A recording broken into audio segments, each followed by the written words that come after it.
बिस्मिल्लाहिर्रहमानिर्रहीम। हज़रत आयशा सिद्दीक़ा बिन्त सिद्दीक़ रज़ियल्लाहु ताला अन्हा से रिवायत है, हुज़ूर अलैहिस्सलातु वस्सलाम ने फरमाया,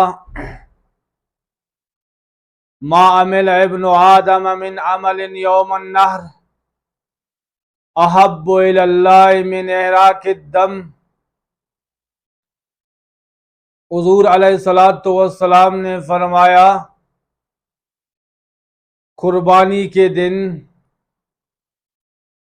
अल्लाह रब्बुल आलमीन को तमाम आमाल में कुर्बानी का अमल बहुत ज़्यादा पसंद है।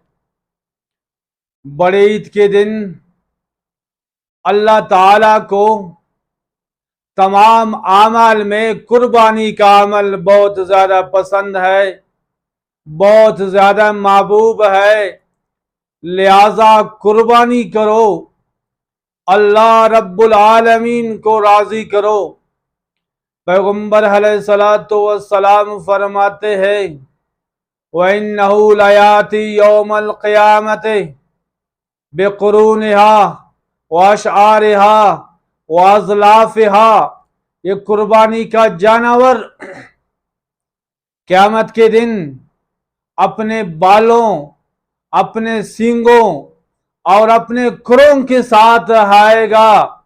इसको तोला जाएगा, इसके बराबर उस कुर्बानी करने वाले को सवाब दिया जाएगा। जो आदमी कुर्बानी करता है, कुर्बानी का जानवर पोले सराज से उसके लिए सवारी बन जाएगा, उसके ऊपर सवार होकर पोले सराज से गुजर जाएगा। पैगम्बर अलैहिस्सलातु वस्सलाम ने फरमाया, व इन्नद्दमा ला यक़उ मिनल मकान क़ब्ल अन यक़अ बिल अर्ज़ व तीबू बिहा नफ़्सन। पैगम्बर अलैहिस्सलातु वस्सलाम ने फरमाया, कुर्बानी के जानवर का खून अभी तक जमीन के ऊपर नहीं गिरा है तो उससे पहले अल्लाह के यहाँ कबूल है। कुर्बानी ऐसा अमल है, ज़िबा करते वक्त अल्लाह ताला कुर्बानी के अमल को कबूल फरमा देता है और कुर्बानी करने के वक्त अल्लाह के यहाँ कुर्बानी कबूल हो जाता है। वतीबू बिहा नफ्सन, अपने दिलों को ठंडा करो, कुर्बानी करो। क्यों? कुर्बानी का हुक्म अल्लाह रब्बुल आलमीन ने दिया है। रब्बुल आलमीन ने कलाम मुकद्दस में फरमाया है, वनहर, कुर्बानी करो। ये अल्लाह का हुक्म है। अल्लाह के हुक्म को मानो, कुर्बानी करो। जो आदमी मालदार है, जिसको अल्लाह रब्बुल आलमीन ने माल दौलत दिया है, उसके ऊपर कुर्बानी वाजिब और लाजिम है। लिहाजा कुर्बानी करो, अपने दिलों को ठंडा करो। हज़रत सहाबे किराम रिज़वानुल्लाहि ताला अलैहिम अजमईन ने हुज़ूर अलैहिस्सलातु वस्सलाम से पूछा, अल्लाह के रसूल सल्लल्लाहु अलैहि वसल्लम, कुर्बानी क्या है? महबूब ने फरमाया, सुन्नत अबीकुम इब्राहिम, तेरे अब्बा इब्राहिम अलैहिस्सलातु वस्सलाम की सुन्नत है, इब्राहिम अलैहिस्सलातु वस्सलाम की यादगार है। फ़क़ालू फ़मा लना फ़ीहा या रसूल अल्लाह। सहाबा किराम ने कहा, अल्लाह के रसूल सल्लल्लाहु अलैहि वसल्लम, फिर हमें क्या फायदा मिलेंगे कुर्बानी करने से?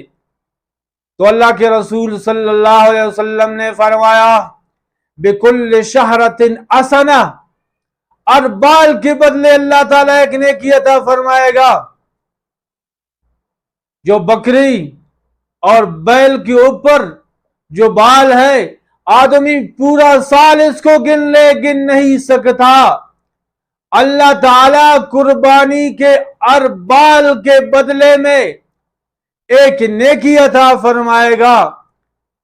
कितने ज्यादा नेकियां होंगे। पूरा साल आदमी कुर्बानी के बालों को गिन नहीं सकता। जिस तरह कुर्बानी के ऊपर बाल बेशुमार है, इसी तरह नेकियां बेशुमार है। फिर साहबा ने पूछा अल्लाह के रसूल सल्लल्लाहु अलैहि वसल्लम, फसूफ या रसूल अल्लाह के रसूल सल्लल्लाहु अलैहि वसल्लम ऊन के बारे में क्या फरमाएंगे?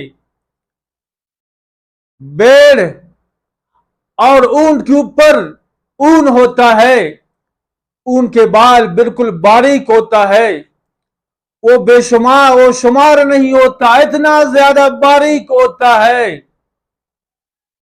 फरमाया अल्लाह के खजाने में कोई कमी नहीं, अल्लाह के खजाने वसी है, अल्लाह के खजाने कुशादा है। बिकुल्ल शारत मिन सूफ यासना, अल्लाह ताला ऊन के हर बाल के बदले की नेकी अता फरमाएगा। कितनी बड़ी बात है मेरे भाई। हम लोग इस कुर्बानी इससे मारूम न रह जाए। जिसको अल्लाह ताला ने माल दौलत दिया है, जो साहिब इस्तिताअत है, वो जरूर कुर्बानी कर ले, अल्लाह रब्बुल आलमीन को राजी कर ले। जो आदमी साहिब इस्तिताअत है, मालदार है, कुर्बानी नहीं करता, अल्लाह ताला उससे नाराज हो जाता है, अल्लाह ताला उससे नाराज हो जाता है। अगर कुर्बानी कर लेता है, अल्लाह ताला उसको पसंद फरमा देता है। इस कुर्बानी करने के वजह से अल्लाह ताला उसके मगफिरत फरमाएंगे। दुआ है अल्लाह रब्बे कायनात हमें और आपको कुर्बानी करने के तौफीक अता फरमाए। वाखिर दावाना अल्हम्दुलिल्लाह।